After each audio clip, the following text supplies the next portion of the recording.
supposing this is the cell, this is just a diagrammatic outline, there are receptors there, and this is a transfer factor which will lock into the receptor to activate it, to educate it, to inform it that this monster is the one that they should kill.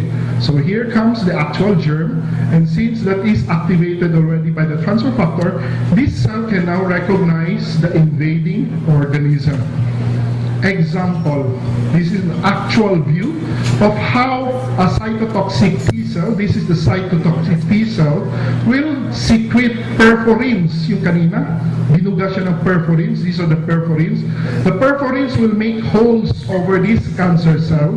After the perforins are released, the hole are activated, putok ang cancer cell. So that is an actual view of how a cytotoxic T cell will kill the cancer cell. Unfortunately, why do we have cancer, and why does cancer keep on growing and growing? It's because cancer cell is not recognized as enemy by our body. Galing kasi sa katawan natin, so our body, our immune system cannot recognize this cancer cell. That's why this cancer cell just keeps on growing, and as a matter of fact, cancer cells are immortal cells. Immune system, how to see, to recognize the threat and things that become disease in our body, and directs the immune system, the soldiers, to attack and kill this invading organism. Supposing yan, maraming invading pathogens. Transfer factor comes in many molecules, many forms, and many informations. So with just one capsule, it contains more than 100,000 information actually. So once you take it, the information locks into the immune system, and all these are now recognized. Example, you have invading organism. These are Trichomonas vaginalis, and this is the WBZ. It attacks all the invading microorganism, nilalapitan niya at pinaphagocytize, no? Kinakain niya at nilulusong. That is how our immune system kills the bacteria, by engulfing them and killing them. That is the actual view. Okay? Now this product, transfer factor plus advance, increase our natural killer cell activity by 437%. A while ago, in the 11-year study, I told you, ano yung mas maganda? High natural killer cell activity or no natural killer cell activity? High. And here is a product that increases our natural killer cell activity by 437%. Wow. Nothing in the market, even interleukin. Ay, mahal niya interleukin. Interleukin, a small vial, 1 ml costs at least 5,000. Isang maliit na vial lang yan, ha? And it only increases the natural killer cell activity at 389%. Samantalang itong capsule, you just take the capsule, it increases the natural killer cell activity by 437%. More natural killer cell activity, cancer is high or low? Very good, you're listening. Good students, huh? Okay. And another test by Gianna test result, among the other products in the market, I'm sure you know about this noni juice before, the aloe vera, the cow colostrum, those mushrooms that we have, even in coffee, they put in mushroom to increase the natural killer cell activity. Unfortunately, their product only increases the natural killer cell activity, not even reaching 50%. But the transfer factor Advance Plus increases it by 437%. Once again, natural killer cell activity, 437% increase by the transfer factor plus. More natural killer cell activity, low cancer risk. This is a study in Russia. They found that their patients, when given transfer factor, ang bilis gumaling. Recovery or healing is faster. From that study, they concluded that transfer factor should be included in their pharmacy.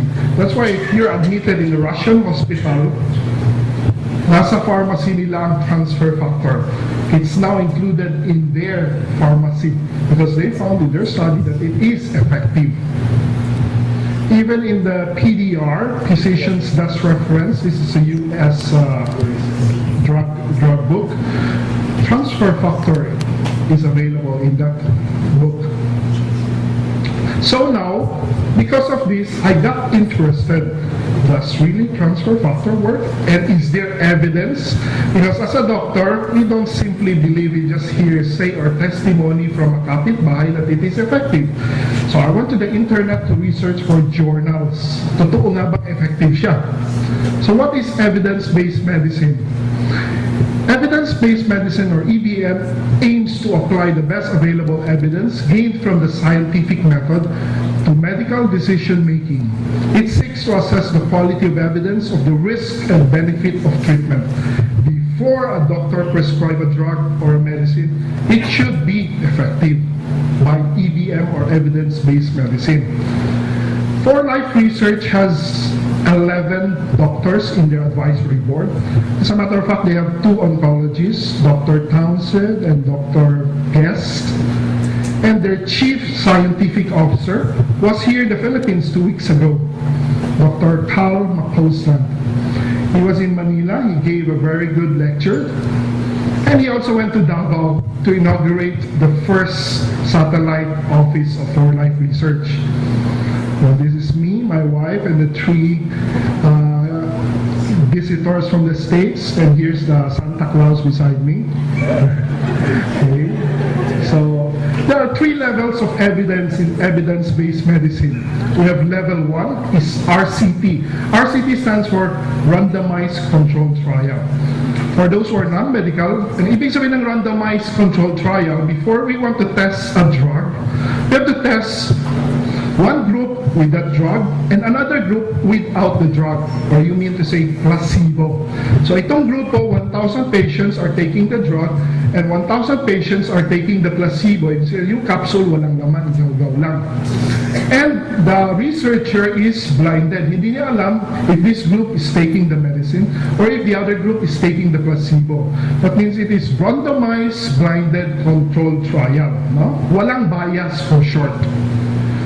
And level 2, meaning non-randomized controlled trial, the researcher knows which group of patient is taking the drug and which group is not taking the drug.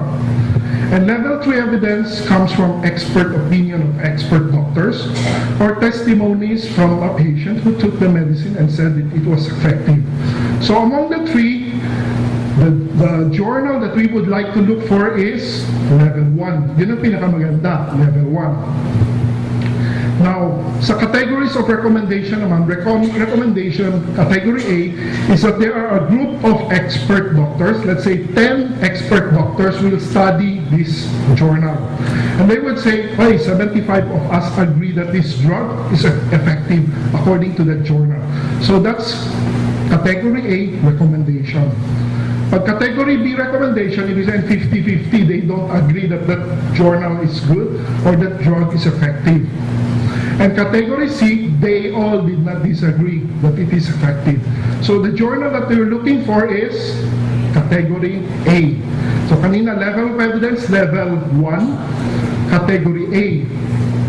And in the phase of study, before a drug is released into the market, it has to undergo in vitro test, meaning in the laboratory, they test it in Petri dish. It is effective, phase 1. Then they try it in mice and monkeys, effective, that is phase 2. And if it is effective, they now try it in human subjects. That is phase 3 study. So the best journal that we're looking for is level 1, randomized control trial, category A study, and phase 3. Okay, very good, clear. Now, there are already many users of this transfer factor. These are testimonies, and they said that it is effective. But that's only level 3 evidence. Do you think any patient or any person should not be given this very good transfer factor product? Meron bang dapat hindi bigyan ito? O lahat kailangan bigyan? Lahat kailangan bigyan. Anybody who disagree that there is a certain group of person that should not be given transfer factor to boost their immune system? Anybody? There are a certain group of people that should not be given this. And these are, transfer factor cannot be consumed by those with organ transplant. Because organ transplant patient, tumanggap sila ng kidney from another patient that is foreign. And then here come, they're taking immunosuppressant to suppress their immune system so that they won't reject the kidney they receive from another patient. And now here comes you, oh, a transfer factor is very effective, you should take this. So the patient took transfer factor. And the immune system grows strong and recognizes that kidney given to them was not theirs. It will be rejected. And who's the culprit? Kayo, because kayo ang nag-recommend dito. Okay, so that should not be given to organ transplant patient. And another thing, I just learned this a few weeks back, RH incompatibility. Who is OB here? Yung sa mga doctors dito, may OB ba dito? Your OB, you know RH incompatibility, ma'am.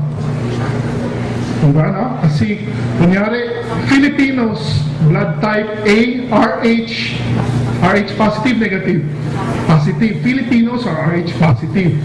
Caucasians, mga Amerikano, they are RH negative. If you get married to a Caucasian, they are RH negative, you're RH positive, there is RH incompatibility. Once you get pregnant, the baby might be RH negative and you are RH positive, so the mother will create antibodies against the baby.